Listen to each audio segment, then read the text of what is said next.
From the Sky News Centre, this is Paul Murray Live.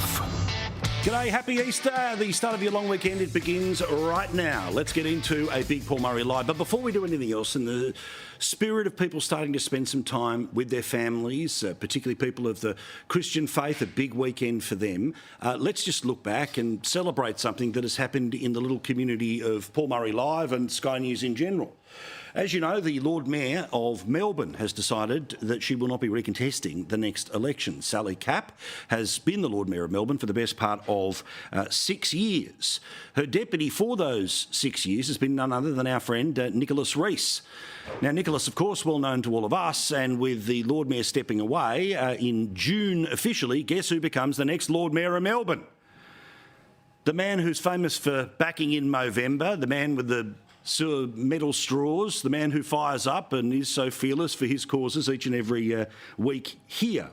I do love the people that have already started to write the profile pieces. Who is the next Lord Mayor? Nicholas Rees. Well, of course, his political pedigree is that he came up through the Labor Party in Victorian state politics, then, of course, working for Julia Gillard.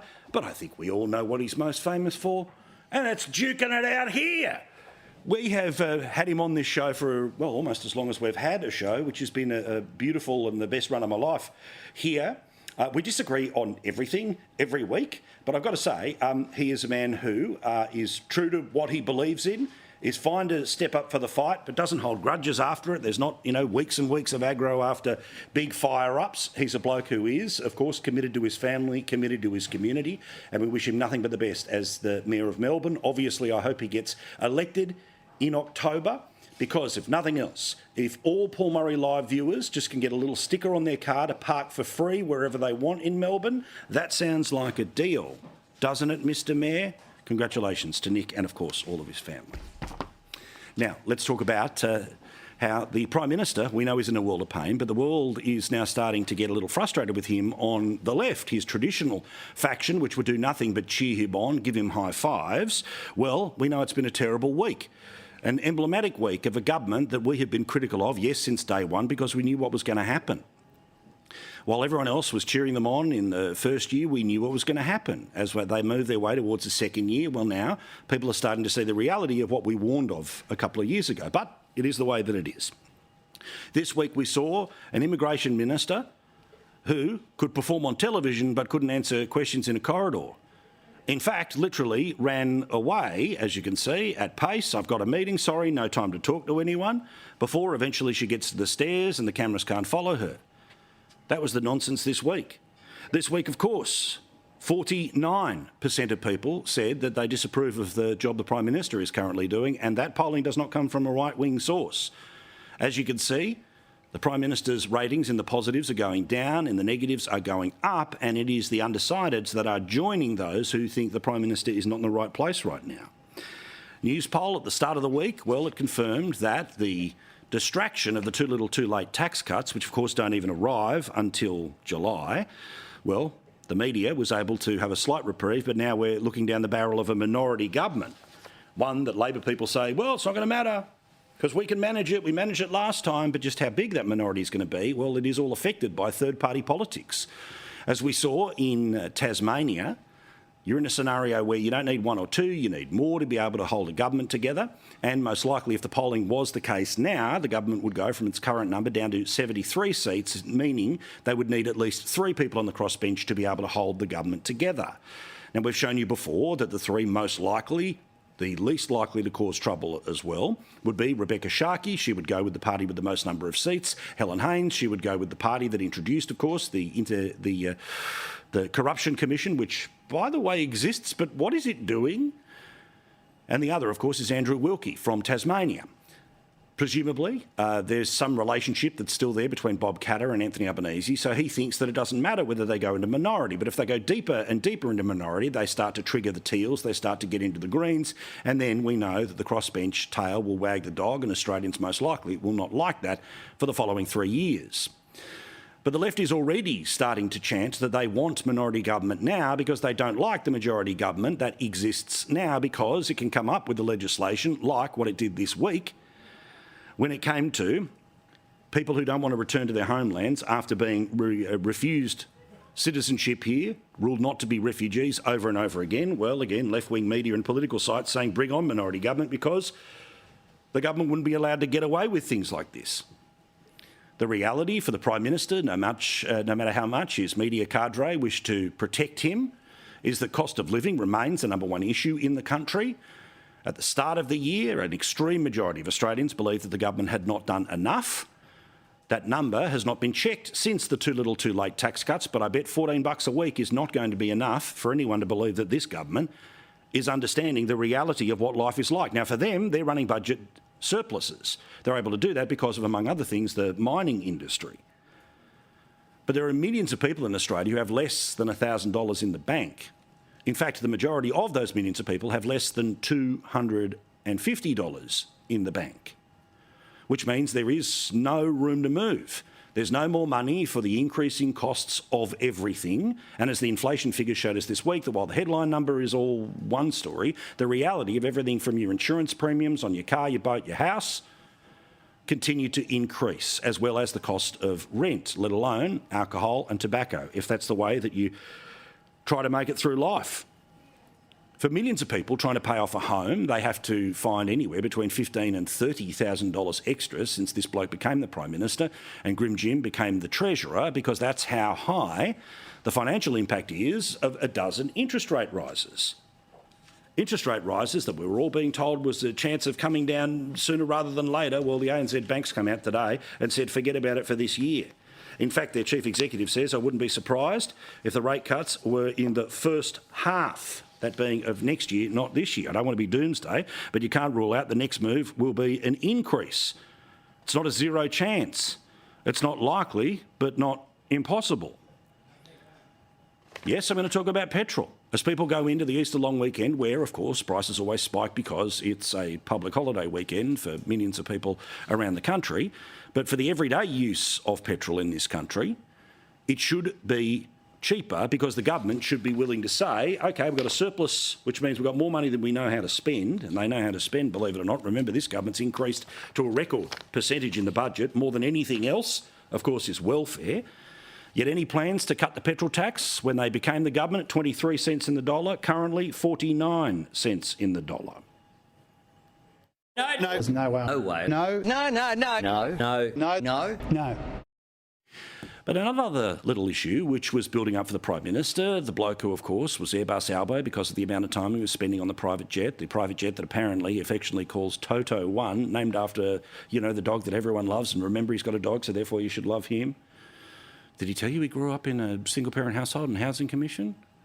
You'd think a bloke who'd lived an experience like that would be aware of things like the amount of tax that he is putting on the very same people if they have a car, regardless of whether they own their home, rent their home, housing commission or not, or paying off a mortgage. But, that's just the politics of opposition. You don't do that when you're actually in a position to do anything. Of course, one of the problems of the Prime Minister is that he loves swanning about like a celeb. Despite the working class background, despite all of the stories we get told about who he used to be, he's got something very similar with Joe Biden, which he's more than happy to be up the front of the plane, and certainly while not as agile. Joe Biden spent plenty of time with the people who are not at the bottom end of things. Instead, he literally, remember on radio, wouldn't give away his ticket to Taylor Swift because he wanted to go because he's a Swiftie. He spent 2 hours in Alice Springs at the start of last year when, before the current crisis, other things were through the roof. Ice creams aplenty, of course. More time spent at the tennis, 2-3 days, I think it was, remember? 2 hours in Alice Springs. Today, he's again refused. I'm not going back to Alice Springs. Why? Because the media wants me to go. No, you should go because there's a national tragedy unfolding there. There is a curfew in place yet again tonight in Alice Springs because of how out of control crime is in that particular part of Australia. Now, the idea that a part of your country needs to be locked down at night, but you feel no need to go to it to actually try to understand what's going on, when you have largely, in my view, ignored the local MP, who at start didn't want to talk about The Voice and then, of course, had to because it was the party line. You see, that's what the Prime Minister wanted to really do, was to be able to have another body of people to talk about Alice Springs, as opposed to he, as the Prime Minister, who has even more role to play in a territory because it doesn't have the ability to stand alone as a state. They have the ability to surge things like the Australian Federal Police, but no, nothing to see here. None of that whatsoever.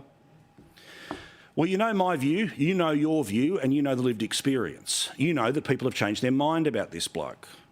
But it is interesting to see when the former boosters are starting to say, Albo, we have a problem. And they are. Today, an opinion piece which was written by Sean Kearney, and was written in the Sydney Morning Herald says that Albo behaves like a celebrity. We need him to be a Prime Minister. Now, this is not a bloke who is secretly harbouring any love for the Liberal Party. In the past, of course, he's had plenty of whacks at Scott Morrison. He's part of the Get Dutton crew. When all else fails, blame the opposition leader. He even had a crack at fellow Australians when it comes to housing at the moment. But I do like the cartoon that's there about a Prime Minister who's a little bit worried right now and very distracted by everything from the friendship bracelets to personal life that's playing out before our very own eyes, and big plans that he has, and good luck to him. You know, I haven't really talked about it, but good luck to him. Anyway, let me read directly from somebody who is a supporter, who wants this government to do better, who presumably would want the government to stay for a whole lot longer, but knows that if it continues to do what it currently does, minority first and then out the door second. Why he chooses to deport himself like a celebrity is a mystery. His job is to put his head down and to be seen, repeat, seen to be working on behalf of millions of Australians who are genuinely worried about their financial situation. Albanese has simply not become a commanding presence as Prime Minister. He's yet to find a way to articulate a coherent program for dealing with these profound inequities, talking about the problems that we talk about on this show each and every night.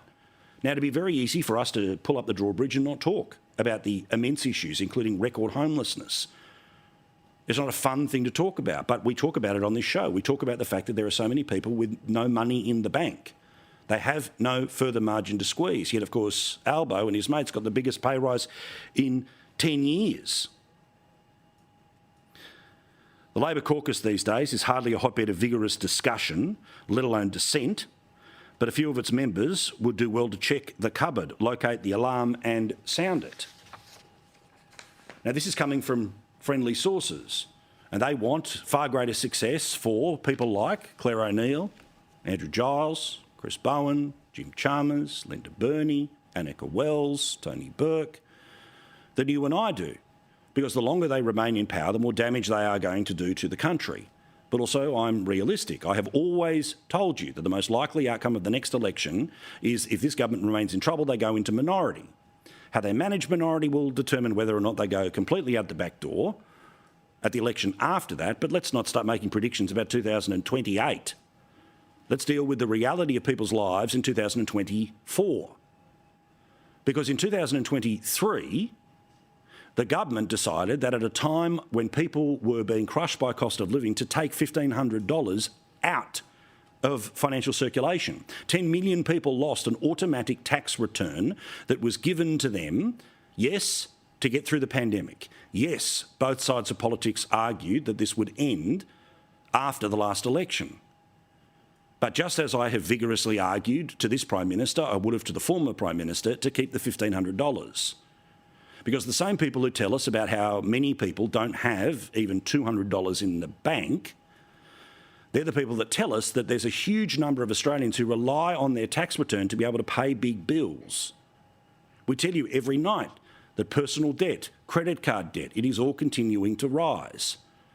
So while it's very comfortable to be the Prime Minister, to be backslapped by people who love you being there because by him being the Prime Minister, they have greater access to the power of the country, the reality of the people who are often forgotten by those who want to pretend that cost of living was last year's issue and insert anything else is this year's issue, they ignore the reality of life for millions of Australians.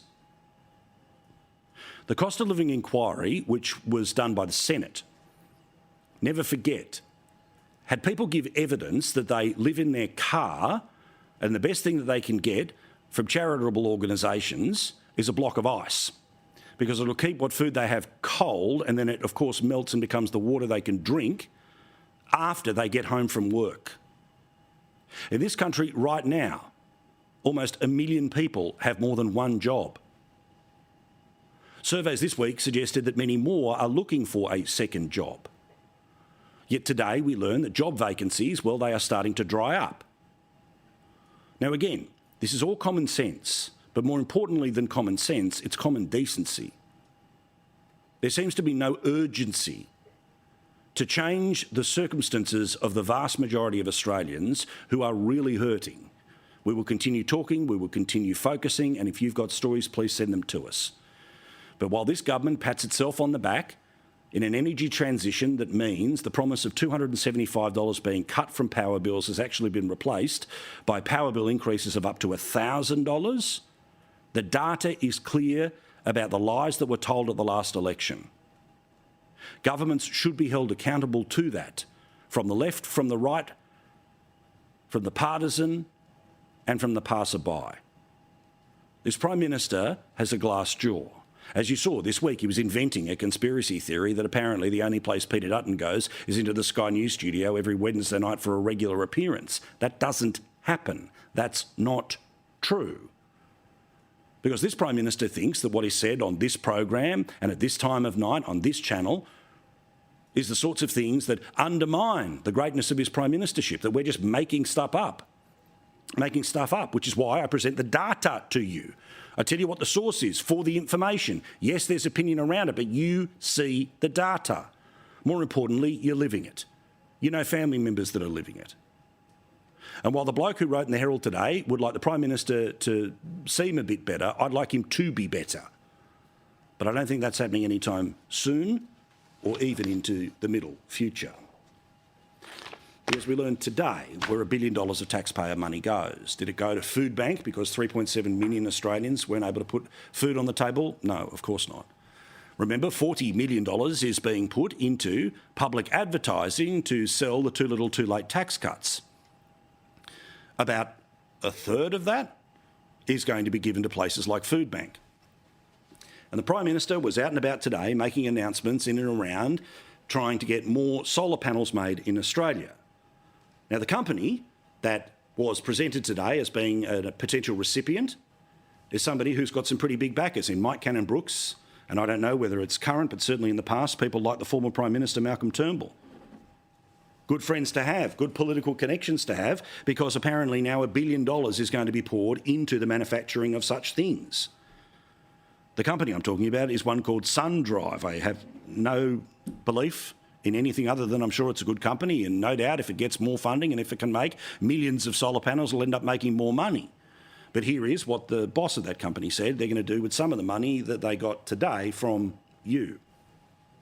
Our plan is to produce, in our first phase, hundreds of thousands of panels on this site, with the eventual goal of scaling that to millions of panels per year. And while subsidies to business is nothing new, taxpayer money to help start businesses or prop up businesses or to reduce their taxes to make sure that they employ more people and make more stuff is nothing new, and in and of itself I don't have a huge problem. But I really suggest you go back and have a look at Chris Kenny's editorial tonight. It's up at skynews.com.au. He explains in chapter and verse about why this might not be the best bet of $1 billion. Again, I suggest you to have a look at what Andrew Bolt had to say about the powerful connections in and around the people who got some of this money today. And again, I'm not suggesting anything nefarious. I'm just saying there are some big and powerful people that are going to be winning out of the money that you are propping them up with. People who presumably have access to as much money as the government is willing to give, but it's always easier to take the government's money than, of course, the shareholders having to tip more money in. Well, when the Prime Minister was asked today about whether the solar panels that will be produced in Australia will be as cheap as the ones that come currently, more than 90% of the world's solar panels come from China, many of which made in slave labour camps. Will the ones that are now in part underlined by Australian taxpayer money, will they be cheaper than the stuff made in China? Prime Minister's answer was, if nothing, but a word salad. These are the most efficient solar panels in the world. These are good products. They will last for longer. They will be commercially available, and we are very confident that Australians will have Australian panels on their roofs. But will they be cheaper? Now, I hope people obviously buy anything that's made in Australia. I'd love everyone to get behind anything that's got the Australian-made sticker or logo in it, but we all know that Australians are always price conscious. They'll talk a big game about always wanting to buy Australian, but then if they can see it for 5, 10, 15, 20% cheaper, guess where they're going to go? Now, the Prime Minister cannot promise that for the $1 billion which is being put in part into these type of companies, that not only will they produce, not only will they work, but also will they end up producing a competitive product? Who knows? Now, again, the Australian solar sector is massive. Lots of people want to put them on their roofs. I have no problem with that. My issue is also, more so, the stuff that's being forced into regional areas like the wind farms or the solar farms that are changing those communities. If you want to change your roof, good luck to you. If you can save money with it, good luck to you. If you can do it with an Australian product, awesome. But if the Prime Minister can't stand there and say, we're putting money in and we guarantee what's coming out, well then what is the point of putting the money in there? Or is it all about just doing what you saw today, which was the Prime Minister trying to change the subject from the reality of his government, which is ministers literally not answering questions and running away down the stairs? For its part, the Financial Review has a view that this is not the best use of taxpayers' money. I formed my view based off the people that were in part, this article. Steve Hamilton, who's an economist and assistant professor of economics at George Washington University, he panned the announcement, apparently saying on social media that this government really is intent on unlearning the hard-learnt lessons of the past. The bad old days are back, i.e. of the government picking winners as opposed to just drawing up the rules. The former Productivity Commissioner warned in 2023 against industry policy targeting high-profile emerging sectors where prices are set to drop. Mr Brennan said the risk of the industry policy was not to pick winners at random, but worse, picking winners everyone else was picking and not being able to compete. Because obviously we need a solar panel sector that competes here, so there's not just one company, presumably that there's dozens of them. They all compete with each other and that pushes down the price, which means you can then be competitive with the ones that are made by slave labour in China. Now, there is a practice which has been building for some time in Canberra, and often I like to take you behind the scenes as to how the sausage is made, which is often not pretty and sometimes takes a little while to explain, but I think you really want to know about this. Now, I know that Shari Markson last night on her program made very interesting observations about this. Others on other shows have talked about it for a while, but I want to go back to the source of something here. You see, what this government likes to do is when it makes a policy announcement, when it makes a policy or political announcement, they like a whole bunch of people to stand next to them when they make the announcement. Like, remember, when the government signed up to more renewable energy, while the reality for customers for the transition period was higher prices, not the $2.75 down, but it looked like, see, we've got the unions, we've got the business, everyone's on side, anyone else who disagrees, especially the people at Sky News at night, well, they're just yesterday's news. Of course, as we told you this week, I don't know why anyone thinks that the government has backed down when it comes to the car announcement. There's still going to be a price disincentive on buying cars that the government believes pollute too much. It'll just be slightly lower and maybe take slightly longer, but they're all still going in the same place. If the government believes it's too dirty, you have to pay extra. It's a car carbon tax. But because those terms have been so overused over the years, maybe they don't have the same meaning. But that's the reality of what's happening. But Dennis Shanahan, a few days ago in the Australian newspaper, he revealed in part how all of those people end up standing behind the minister, making it look like they're 100% in agreement with the minister, when the reality is they may well not be. You see, the way this government puts things together is rather than putting out draft legislation and lots of people commenting and people come and go, they understand the politics. That is, keep the process as quiet as possible so you can push down the amount of people disagreeing with you as possible. And the way to make sure that people won't criticise you publicly is to make sure that they are the ones who are always willing to meet with you, the ones that still want access to whatever the government of the day is. Now, one of the ways that this government is guaranteeing that the people who want to still get FaceTime with ministers or senior public servants don't end up criticising the government is that they will simply freeze you out if you do it. And even if you disagree, you apparently now have to sign non-disclosure agreements when you start to look at whatever the government's plans are going to be. Plans that should be known, should be made public. Draft versions of legislation should be freely available for people to be able to see what the flaws are. But no, this government turns around, goes behind closed doors, makes everyone sign a piece of paper when they go behind closed doors. And if you ever want to get behind those closed doors again, you better agree with whatever our decision is, or you're going to be cut out. Again, back to Dennis. From the early days of the Albanese government, industry groups have been forced to sign non-disclosure agreements over discussions on resources tax, environmental laws, industrial relations changes and pharmacies, not to mention what we saw today. The limits on public discussion have extended to industry representatives not being able to brief their own chief executives or their own boards on what they're being asked to consider or negotiate on. What an open democracy. Some groups in the fuel emissions debate considered unfriendly were frozen out, whereas the friendlies were embraced by the government and used during the negotiations as a tool of division and disruption, which gave the ministers the upper hand. Now, even the religious leaders have been asked to swear secrecy over proposals about freedom of religion laws. The complex legislative changes, which the Prime Minister said required bipartisanship, are being dealt with behind closed doors. So Dennis has written about this. Lots of people have talked about it in the past couple of days, but to put this into nice and easy terms for even me to understand, Pauline Hanson stood up and actually gave a speech about this. It was one of the more interesting speeches in Canberra this week while we were distracted by ministers who were refusing to answer questions and running away down the steps. This, in part, was one of the questions that she asked Penny Wong, representing the Prime Minister, in the Senate. Why is the Prime Minister failing to enforce this principle, deliberately withholding draft legislation from public scrutiny and requiring non-disclosure agreements be signed before stakeholders can scrutinise these proposed laws? In response, Penny Wong said, word salad, a bit like the Prime Minister when asked about whether the solar panels that we in part are investing $1 billion in will actually be cheaper than the ones currently made by slave labour. So, Senator, obviously I disagree with the way in which you've formulated the question. Thank you, Minister. We don't have the numbers in this chamber and we work with... No, and then the clock ran out, so I couldn't really answer. Thankfully, Pauline Hanson did put more information on the table. No one denies this stuff, by the way. They all just don't want you to know. Stakeholders have been invited to see some parts of the plan, but the restrictions on these people are extraordinary and anything but democratic, transparent or accountable.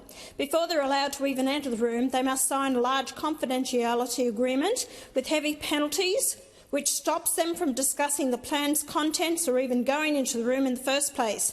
Stakeholders are told they can't take photographs of the draft legislation and can't take any part of it with them. That's not open government. And surprise, surprise, that's not what you were promised. A more honest and transparent government going forward. We will make it transparent. We're being transparent. We will operate in a transparent way. Transparent. We've been transparent. Quick one here. Jackie Lambie, as we know, has had quite an up and down couple of weeks. She was able to get a few people elected to the Tasmanian Parliament. They were elected with no policies, and basically they were because I know Jackie. These are people who will at some point have to pick a government, most likely it'll end up, of course, being the Liberal Party. Not that Jackie's excited about that. Because we're basing ourselves on integrity and transparency and doing the right thing and leading by example. And I'll tell you what we've seen out of the Liberal Party has been absolutely shocking. It's been disgraceful. It is really, really, I mean, it's up to my candidates, mate, but seriously, they're sitting here going, yeah, this is going to be really, really difficult. Yeah, because the Liberal Party pointed out that they have no policies, but shh, don't tell anyone. Only she's allowed to say the nasty stuff on television. I've had enough! And the media eats it up. Because often it ends up being anti-Liberal. No such comments really about this government, despite all of the problems that we just keep pointing out to you each and every night, all the time. But no, she's in with it. One of the people that she was able to get elected to the Senate was a former staffer of hers, Tammy Tyrrell, who we learned tonight that the Jackie Lambie network, which had 2 senators, Jackie and her former staffer, now only has 1. Tammy Tyrrell was on social media this evening to announce she's out. I want you to hear this from me. I've decided to leave the Jackie Lambie network and become a senator for Tasmania in my own right as an independent. Jackie has indicated that she's not happy with the way that I've been representing the Jackie Lambie network, so I've made the tough decision to step aside and let the network shine in its own right and me to shine in my own right. So if that's what happens after you used to work for and got elected under the banner of Jackie Lambie, look what's going to happen about people who've promised no policies and were elected in the same fashion to the Tasmanian Parliament. A week is a long time in politics. Quick break. Back with more here on Paul Murray Live. Plenty to talk about with a great panel, including who do they think is the winner and loser of the week. Thanks for watching us. Your long weekend has begun. Thanks for spending it with us.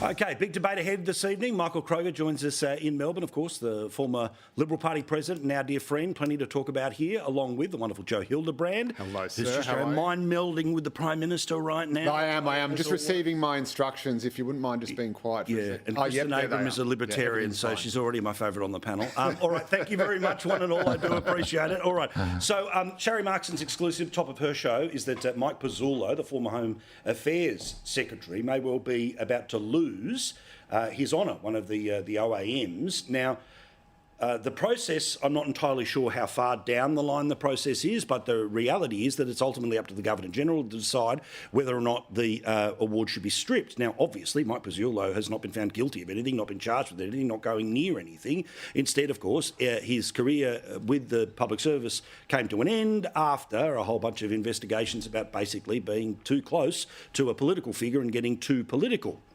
But let's get to a couple of things here, Joe, including, obviously, GG, what the process is playing out. Sharri's reporting, if people want even more details, up at skynews.com.au.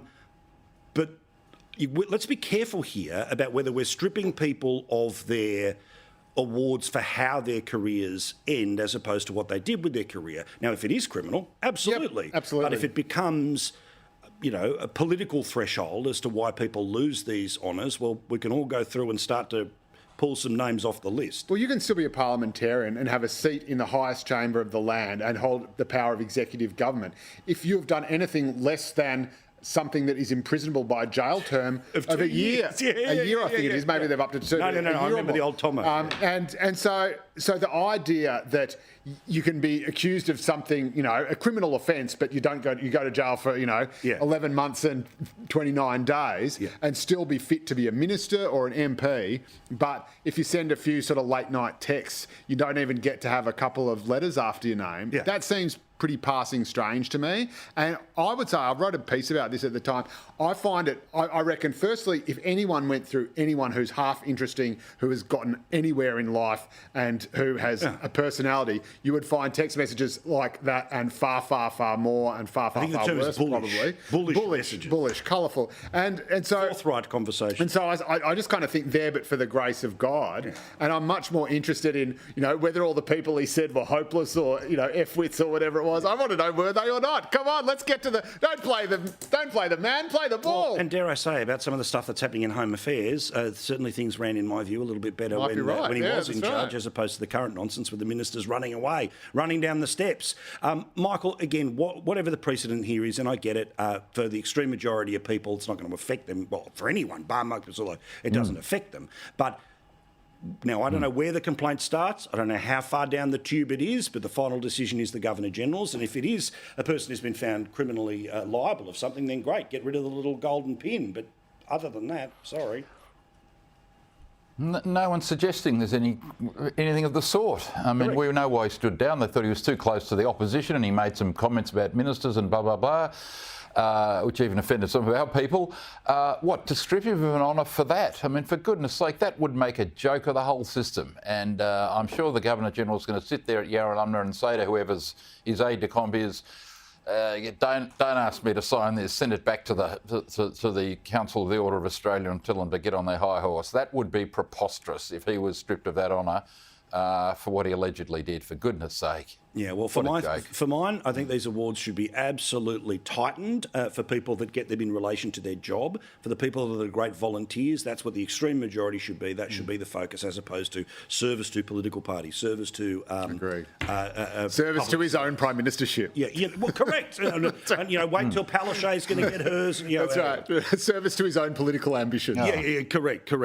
All right, Kristen, let's get back to the real world here, which is, of course, the nonsense we've seen in the past few days of clearly well as Claire O'Neill and her idiot immigration minister, just to put it politely. What do you think their future is, and just normal people sitting back and watching this garbage, like ministers running around and running away from cameras? It is not just a bad look, it's bad decision-making is happening by these people. But what do you reckon? Yeah, look, with Claire O'Neill, in terms of what was she doing again? Sorry, Paul? Yeah, exactly. She's running around. Claire O'Neill's, of course, the one who they tried to bang through the legislation into the Parliament. It didn't end up happening because the Liberals decided to delay it. Let's roll the tape of the Prime Minister when asked about it all today. Look, I think the government is completely out of touch. They're completely out of touch in terms of what they're trying to bang through Parliament. They're completely out of touch in terms of trying to work under secrecy as well. And Claire O'Neill in general, like I'm not going to throw shade at anyone in particular, but I think we can see that all of our politicians right now are just going down a downward spiral as well. Yeah, I don't disagree there. Michael, again, Claire O'Neill and Giles, of course they've got to go. Of course we all hope that the reshuffle will result in all of that. But of course the PM's going to do everything he can to defend them. Giles was gone a long time ago, and O'Neill, well, I think it was all run out of the Prime Minister's office by people who know how the internet works, not how television works, because if you're walking down the corridor and not answering any questions, those pictures last longer than any opinion piece you might win a Walkley for.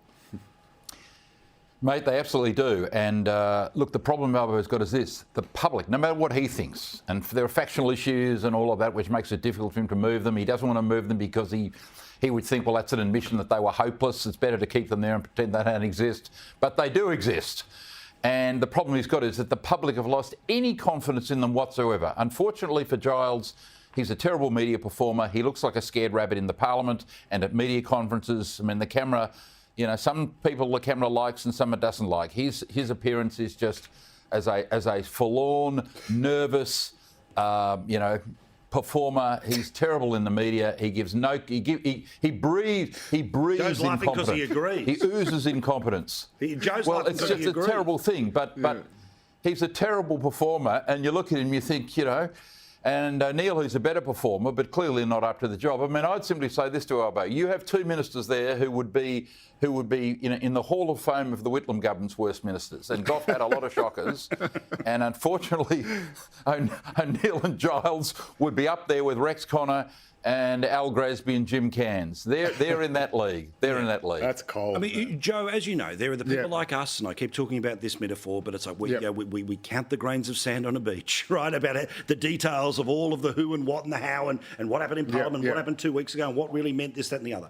Then, of course, there's the extreme majority of people who know there's a beach down there. And there are moments when compulsory voters get a little message. And the little message they got from Claire O'Neill with the little sort of walk past, regardless of what the details and all the rest of it around, they go, hang on, something weird's going on there. Yeah, maybe. I'm not sure. I wouldn't put that much stock in that.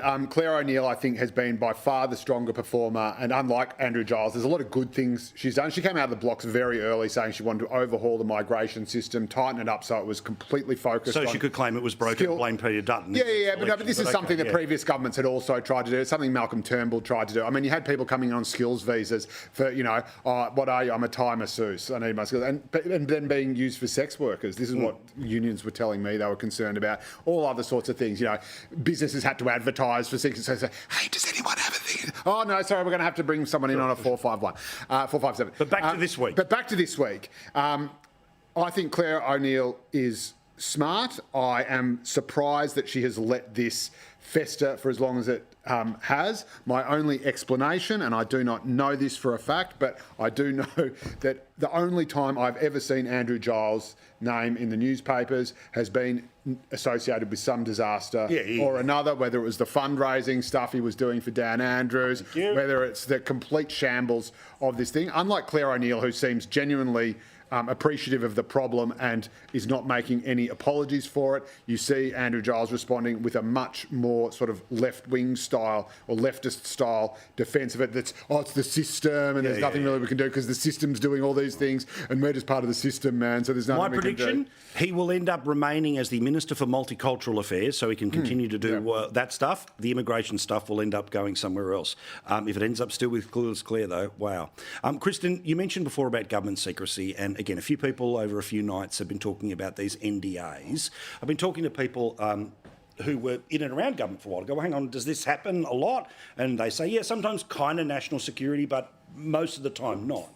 But again, talk about faith in the system. If you've got a scenario here where the only people invited into the room are the ones who have to tell no one they were in the room, and if they ever criticise anything that happened in the room, they're not invited back into the room, that doesn't sound like the open, transparent awesomeness we were kind of promised. Well, we've heard Albo consistently talk about tax cuts, and then he turns around and backflips on it. So it's no surprise that he's backflipping on the transparency that he promised us as well. In terms of what they forget, what our Labor and our people forget, is that they're public servants. Their job title is a public servant. They're meant to act in the best interest of our public interest. They're meant to represent the public. They are meant to be doing the work for us, and they struggle to do that. So what I think is that they should open in a completely transparent way, except for national security, and stop this hogwash black cloud of sneaky snake business that they are doing. Yeah, I'm with you. I mean, Michael, again, you know how things work, and obviously there are times where you go, look, there's a big consequence to this, so can we all just kind of keep it until we've bashed it out? But it seems that it's a deliberate tactic being used to not tell us what they're planning, to not let people comment on what they're planning, instead just to present, ta-da, vote for it, or you hate whatever the issue is, and then all of the people who are afraid of the ministers with a stroke of the pen ruining their businesses, they all stand there and go, yes, we agree. Apart from this secrecy, Paul, I just want you to be reassured Albo's heavily into transparency. Right? He's just, there's a little bit of secret.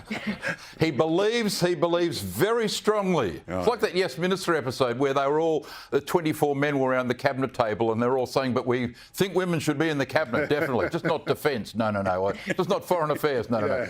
I mean, this is laughable. I mean, Robert Milner, who's one of Australia's most distinguished businessmen, he's the chairman of 4 public companies, very successful investor over a long period of time, was tearing his hair out the other day in the paper, basically saying, what the hell is going on here? How can you be committed to open debate about potential legislation when the people who see it, the small group that see it, are not allowed to discuss it with the people they're involved with and take it back to their respective organisations and discuss the legislation? I mean, this is preposterous. But you know, it's another reason. Richo was saying this yesterday, that why Labor are tying themselves in knots. They don't need to do this. No. This is just a paranoid government on the defensive everywhere now. Yeah. I mean, why do this? It's preposterous, and it just angers people and leads people to think, what are they hiding? Well, again, I think that, you know, Labor understands that when you can scandalise process, then it makes a government look chaotic. They're trying to find a scenario here where nobody gets to see the process, only the outcomes. The problem of which, though, is that the process is being fundamentally undermined by what they are doing. Joe, you can respond to that in a second, but the people who support us, support them. Quick break, back with more here on Paul Murray Live. Keen to know who you think the winner and loser of the week is. Lots to get to before we're done, and the late debate.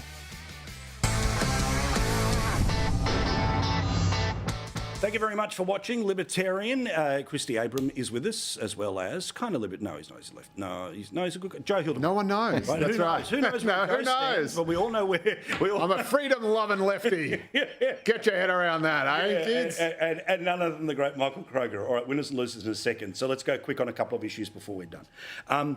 I have deliberately not talked about this for the days and days and days that certain parts of the media are obsessed with, but we all know, in my view, New South Wales Police Commissioner not really up to it, and certainly not up to it in a media sense, and there's been lots of changes about who is not going to be giving her information. I think she's on to her 4th or 5th PR person since having the job for only a very small period of time. Joe, what a mess. Look, thank you, Paul, for talking about this. I do have a small announcement to make, just some personal news. I am the new Public Relations Manager for the New South Wales Police Commissioner, so anyone want to trawl through my closet? Yeah. What could go wrong? Got some tweets I could show you. Yeah. I'll save you the time. Yeah. But it is just, I absolutely love this story because it's like watching a family photo album on television. It's that's what he's up to now. Jacko, I wondered what had happened to him. This one and that one and this one. It's Ross. I love Ross. Had a beer with him. And everyone else just goes, net. And that's right. But I think it really does, the idea, and again, Liz Deegan is an old friend of mine who I used to work with, of course, at News. And I think the idea that you would, sack the messenger because of the message. Please, the message is just. Yeah. I mean, so I think that's where it all started to go wrong when Karen Webb said, "Oh God, everybody hates my media performances. I better sack my media manager." It must be all of the advice. It's just, it's crazy. It's the players. Yeah. Anyway, players blaming coaches and car racing drivers blaming cars. All right, so let's get to winners and losers of the week. Michael Kroger, who stands out for you as somebody who deserves a cuddle or a kick? Oh, very partisan this week, Paul. I think Senator James Paterson, the Liberal Senator, has had an absolutely outstanding week. When you've got an intellect like his and a work rate like his, Paterson is a star. And, how the country would be better and different if he were the Immigration Minister of Home Affairs. Loser of the week, Albo. Well, you said Albo spent 2 hours in Alice Springs, but you forgot travel time. So look at it this way, mate. He spent 4 hours in Alice Springs and hundreds of hours on The Voice. You work out where this man's priorities are. It's a disgrace what's happening in the Aboriginal community, abandoned by their Prime Minister. Yeah, and refuelling stops in Darwin doesn't count as time in the Northern Territory. But anyway, Kristen, for your, who do you think's winner or loser this week? I think the winner of the week is the footy boys that have hacked the system. They're obviously having a big weekend, and they're working it out. They're somehow getting around it. In terms of the losers, I would probably say it's the Queensland taxpayers that are going to be footing the bill for the mandates that made them lose their jobs. The government's silly and completely overreaching mandates that they've done. But the Queensland taxpayers are going to be the ones that are going to pay for it, and the rest of us. So they're definitely the loser of the week for me. 100%. Joe, final say. Look, I've got to say the loser has to be poor old Jacko. I mean, the bloke hasn't even started his $400,000 a year job with the police commissioner, and he's already lost it. He's got to be going through his outbox going, "Oh, can I unsend that resignation letter?" Poor bugger. And he said absolutely nothing. Like the one guy this whole story is about has said absolutely nothing the whole time. And he's just had, I don't know why they, seem to cut and paste the picture he had on his latest wanted picture. But so the poor bloke, I'm sorry, Jacko. I'm sure Spotlight would love to have you back. Winners of the week, the West Tigers, who were able to get a win, a massive win, of course, at Lighthearted Oval, the spiritual home. Whether it's the home for much longer, we'll all learn together. Thank you, guys. Have a wonderful weekend and happy Easter to you all. All right, quick break. Back with more.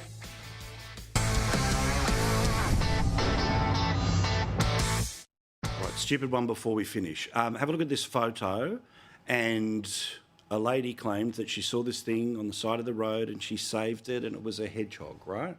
No, it's not a hedgehog. She took care of it. She tried to feed it. She took it to a veterinary hospital. Here we go. A British woman who thought she had secretly rescued a baby hedgehog later discovered, in fact, that she was caring for a hat bauble. Wow. Okay, so she didn't want to disturb it. She wasn't worried about it. Now, look, she was an older lady and maybe all the rest of her right. So those of you who do take care and save animals, cool, all good, and I certainly hope that the next one that you save turns out not to be an animal that needs the distress. But if you can't tell the difference between a hedgehog and a bauble that comes off a hat, do they tell you can't vote in the next election? I don't know. But just one election you get to sit out. If you're lucky enough it's a local council election, you don't care anyway. Speaking of, again, congratulations, Nicholas Rees, the incoming Lord Mayor of Melbourne. No parking tickets for Paul Murray Live viewers or anyone on the late debate. Happy Easter.